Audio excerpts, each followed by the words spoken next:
Hello everyone, my name is Griffin. I am a realtor, team lead, and investor on the impact team at Your Castle Real Estate. And today we are going to go through the 2020 buyers class. This is part of a series I call Too Much Information because I'm not limiting myself in time, though I will break it up into modules.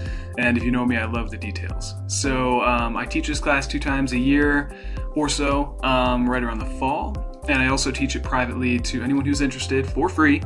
I'll buy a beer or coffee and we'll sit down and we'll go over specifically what's most important to you in your context. However, I did want to get this class up there online, and here it goes. All right, so this class will cover these things. First, we're going to talk a little bit about who we are as a team, why you can trust what we're telling you. We do our homework, we do our research, and we'll tell you a little bit about Your Castle Real Estate, the brokerage that we've moved to, and where we absolutely love it. And then we'll cover to buy or not to buy. I think that's kind of the first thing to do when you're thinking about obviously purchasing a home. It's a big decision.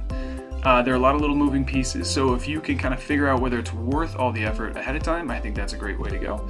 We'll talk about buying versus renting, status of the market. If you do own a home, we'll talk about whether it's worth it or not, and we'll get into lending options at that point.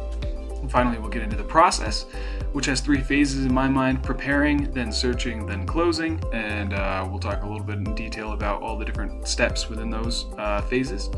And finally, we'll end with some pro tips, which I think are kind of independent topics in terms of like finding a good team to work with, someone that you feel comfortable with, new construction, new builds, what to know when heading in that direction, some tips for competitive bidding if you happen to be in a situation where that is happening, and finally, wealth building, which we also teach an entire class about wealth building, so that's kind of a little bit of a teaser.